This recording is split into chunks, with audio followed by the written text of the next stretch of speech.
In early 2005, Chang Yu-Huang, who was the president of Samsung's semiconductor and memory business, flew with his team from Seoul, South Korea to Palo Alto, the home of the then Apple CEO Steve Jobs.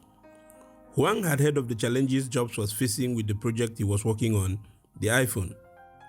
Though the project was still a top secret at the time, he had the perfect solution to one of Jobs' major problems right in his pocket.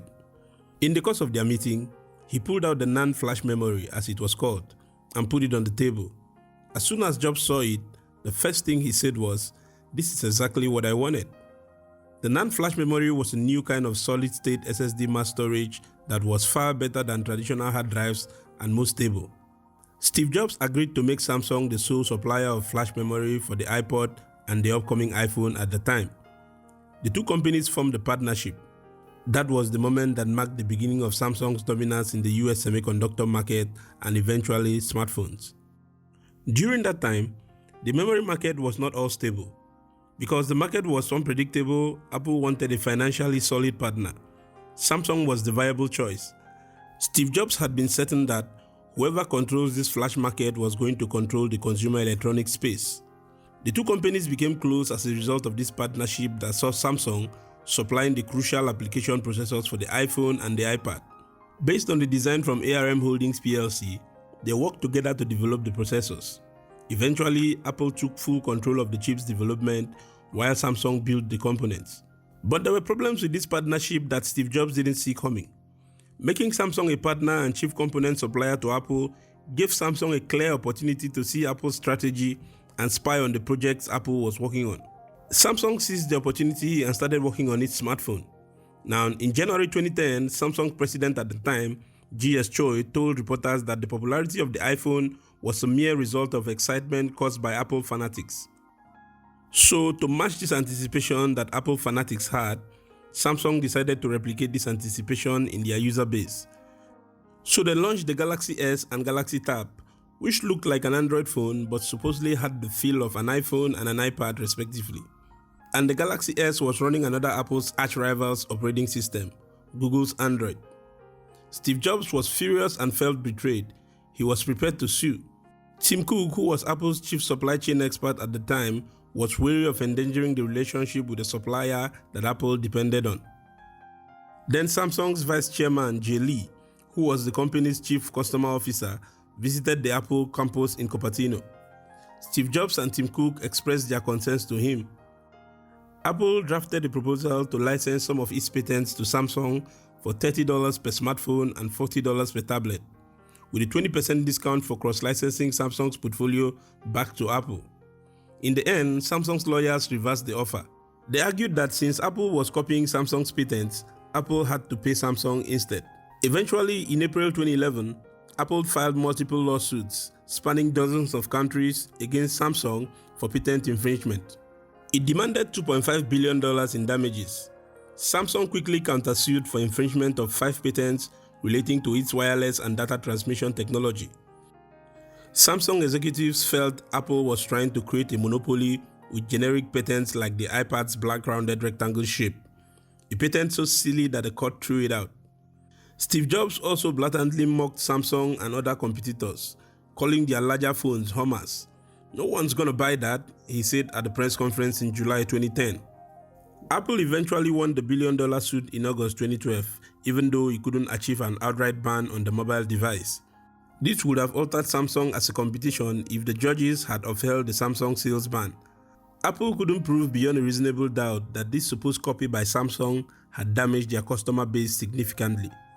To buttress the point, US District Judge Lucy Koh wrote, "Samsung may have taken Apple's customer base, but there is no suggestion that Samsung will wipe out Apple's customer base or force Apple out of business of making smartphones.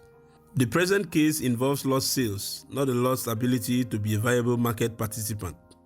Despite it all, Apple has said that it will not be able to eliminate Samsung as its flash supplier since they are still a dominant manufacturer for the crucial chips that Apple needs. This is understandable as the Samsung Group is the only company that can make the NAND flash, DRAM chip, and OLED displays that Apple needs for the iPhones. Some analysts say that the tech giants are not headed for war, but working side by side into a more profitable future. since a third of the components of the iPad and the iPhone are sourced from Samsung. Some of the most expensive components of an iPhone are the display panel and the memory chips. These components together are worth over a quarter of the total bill of materials. When Apple adopted the OLED displays on the iPhone X for the first time, it was supplied by Samsung. According to reports from the Wall Street Journal, in 2017, Samsung gained $110 from every iPhone X unit sold, which was nearly half of what they got from selling components used in a unit of the Galaxy S8. The iPhone X was estimated to sell over 130 million units in 20 months, in contrast to the Galaxy S8's 50 million units. This translated to about $4 billion more than what Samsung earned from the Galaxy S8. Apple could source its OLED displays, NAND memories, and other components from other manufacturers or suppliers. But you see, it's difficult to find a supplier that can meet Apple's demands in terms of volume and at the same time give the best quality. Samsung has mastered the process of making high-quality chips and displays. Several times, Apple has tried to let LG or China's BOE that makes LCD displays for the MacBooks and iPads supply the OLED displays for the iPhone. But the quality is nothing close to what Samsung makes. Samsung has also invested so much into its semiconductor business. In 2014, Samsung poured $144.7 billion into a new chip plant in South Korea, the largest investment for a single plant by the tech giant. Now Samsung needs big buyers like Apple to make full use of its semiconductor facility. In the end, Apple needs Samsung as a group, whether or not they're in a lawsuit with their electronics arms. When you look closely at the supposed contention, it seems Apple profits greatly from Samsung and vice versa. According to analysts from South Korea, Apple and Samsung have a very good relationship. Samsung is both a provider and a competitor to Apple, but they have very different strategies. Apple is aiming for the high-end market, whereas Samsung is geared more towards the mass market.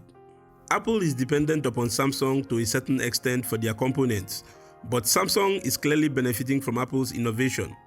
A mobile device is only a device without the applications that run on it. This is where Apple and Samsung use their individual applications to differentiate their customer base. The contention has always been the market, who will remain standing at the end of it all. The reality is, for years to come, both parties will still have a considerable hold on each other because the strategies they use are simply an extension of the information they have on each other from their years of partnership. Even though Samsung stands tall in the hardware side of things, Apple will always have an advantage with its premium Apple Store available to its users.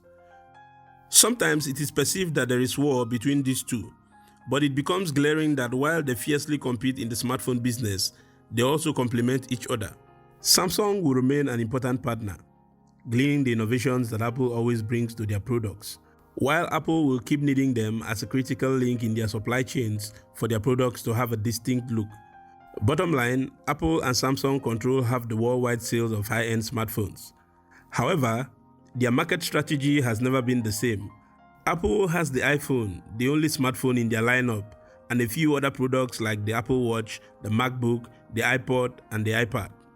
In keeping to their exclusively luxury side, they minimize variations of their products to a smaller product line and focused on quality and design. While Samsung, on the other hand, apart from making chips, TVs, and other household appliances, has 37 mobile product line with a varying price range. From going to court to deploying strategies that are a rip-off of information gathered between both companies, one can say that Samsung and Apple are two Siamese twins that can't wait to be separated but still need each other to survive. So while both companies are joined at the hips, they keep feeding off each other to survive and staff other competitions. If that isn't friendship,